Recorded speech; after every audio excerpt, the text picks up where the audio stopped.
आज है 4 जून, फैसले की तारीख। जनता की अदालत से आने वाले फैसले का दुनिया कर रही है इंतजार और कुछ ही देर बाद जनता का फैसला आना शुरू हो जाएगा। लेकिन कयामत की रात किसी तरह काटकर नेता उस पल में आ चुके हैं जहां पर उनकी धड़कनों की रफ्तार बढ़ गई है। ये पल नेताजी के लिए सदी जैसे हो गए हैं।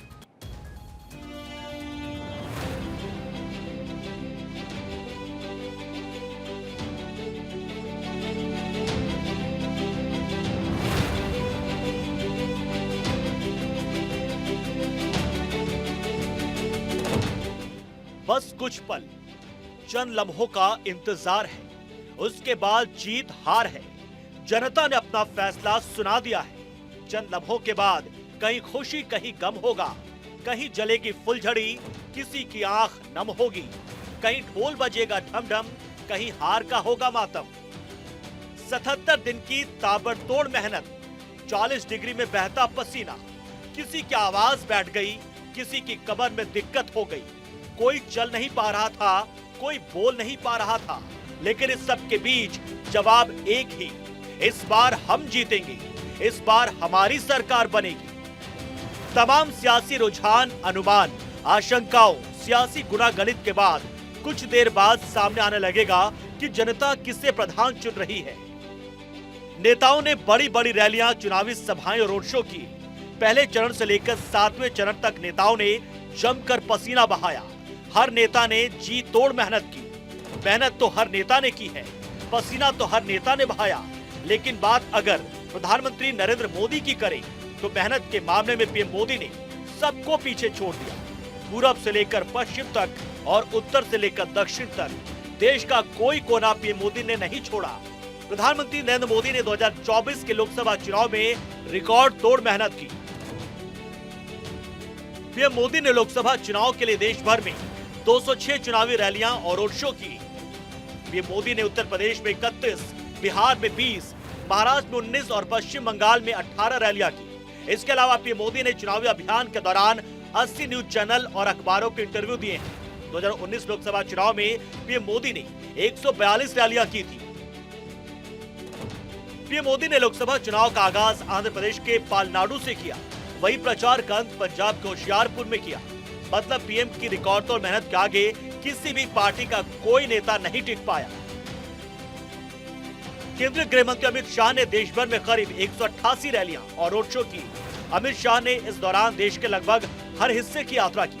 शाह ने इस दौरान कुल 132 इंटरव्यू दिए, तो वही बीजेपी के राष्ट्रीय अध्यक्ष जेपी नड्डा ने 87 रैलियां की है। यूपी के मुख्यमंत्री योगी आदित्यनाथ ने देश भर में 204 धुआंधार रैलियां की। सीएम योगी ने 12 राज्य और 2 केंद्र शासित प्रदेशों में 44 रैली की, जबकि उत्तर प्रदेश में सीएम योगी ने 160 रैलियां की। बीजेपी के बड़े नेताओं ने चुनाव के दौरान ताबड़तोड़ रैलियां की। देश के कोने कोने तक पीएम मोदी के विकास के रोडमैप को बताया। बात अगर विपक्षी पार्टियों की करें तो कांग्रेस राष्ट्रीय अध्यक्ष मल्लिकार्जुन खड़गे ने 100 से ज्यादा रैलियां की, जबकि 20 से ज्यादा प्रेस कॉन्फ्रेंस और 70 से ज्यादा इंटरव्यू दिए। तो वही कांग्रेस के पूर्व अध्यक्ष राहुल गांधी ने 107 रैलियां और रोड शो की। वही कांग्रेस महासचिव प्रियंका गांधी ने 108 से ज्यादा रैलियां और रोड शो की। यूपी में अखिलेश यादव और राहुल गांधी ने इंडिया गठबंधन के तहत चुनाव लड़ा। उत्तर प्रदेश में समाजवादी पार्टी के मुखिया अखिलेश यादव ने 69 रैलियां की, जबकि 4 रोड शो किए। लोकसभा 2024 के चुनाव में बिहार में विपक्षी राजनीति के केंद्र में आरजेडी नेता तेजस्वी यादव रहे। उसके पीछे की वजह थी उनकी मेहनत। तेजस्वी यादव ने 54 दिनों में 251 चुनावी रैलियों का रिकॉर्ड बना दिया। लेकिन पूरे चुनाव अभियान के दौरान सबसे ज्यादा चर्चा में रहा पश्चिम बंगाल। पश्चिम बंगाल में हुई हिंसा की वजह से बंगाल देश की सियासत में लगभग रोज ही सुर्खियां बटोरता रहा। पश्चिम बंगाल में सत्तारूढ़ टीएमसी को बीजेपी से कड़ी चुनौती मिल रही है। लिहाजा मुख्यमंत्री ममता बनर्जी ने भी चुनाव प्रचार में जमकर पसीना बहाया। सीएम ममता बनर्जी ने 61 रैलियां की, इसके अलावा कई रोड शो और पदयात्राएं की। भीषण गर्मी में पसीना बहाने और इतनी मेहनत के बाद 3 जून की भारी रात को नेताओं ने किसी तरह काट ली है। लेकिन नेताओं के दिल में उठा तूफान अभी बैठा नहीं है, क्योंकि ये पल नेताओं के लिए सदी जैसा हो गया है। कयामत की रात तो कट गई, लेकिन तलवार की धार जैसा ये पल हर धड़कन को काटता हुआ गुजर रहा है, क्योंकि कुछ देर बाद देश की जनता अपना फैसला सुनाने वाली है। उम्मीदों के आसमान में, ख्वाबों के जहान में नेताजी की धड़कन धड़क रही है। जीत हार के दरमियान में रिजल्ट से पहले जैसे बच्चों का दिल हथेली पर आ जाता है। नेताजी किसी बच्चे से ज्यादा इस पल परेशान है, लेकिन उहापोह के बीच बीजेपी रिलैक्स नजर आ रही है। जीत की उम्मीदों से लबरेज नजर आ रही है।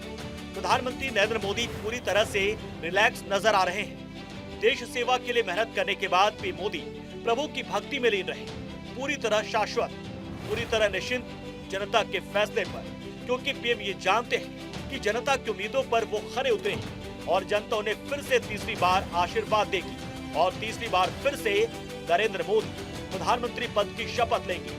Bureau report, Bharat 24।